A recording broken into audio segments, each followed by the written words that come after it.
औज़ुबिल्लाहि मिनश्शैतानिर्रजीम बिस्मिल्लाहिर्रहमानिर्रहीम। रब्बी ज़िदनी इल्मा, ए मेरे रब मेरे इल्म में इजाफ़ा फरमा। अस्सलामु अलैकुम वरहमतुल्लाहि वबरकातुहू।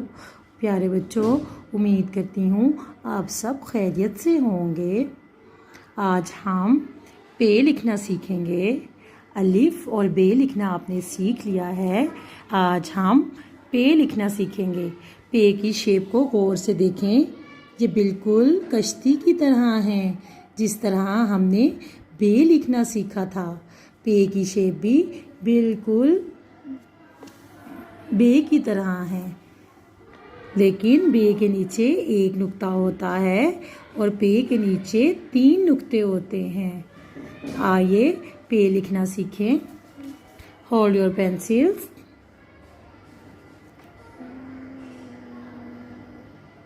बिस्मिल्लाहिर्रहमानिर्रहीम।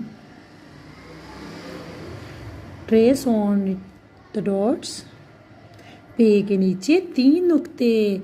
बे के नीचे एक नुक्ता होता है और पे के नीचे 3 नुक्ते।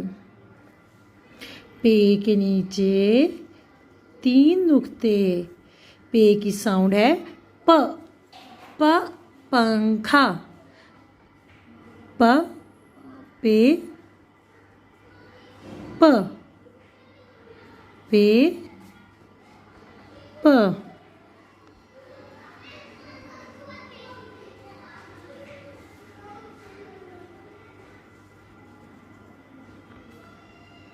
पे प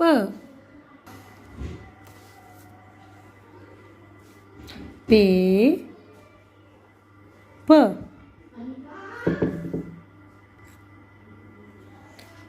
पे pa. Alhamdulillah, I have completed my work. You should also complete your work. Allah Hafiz, Fi Manillah.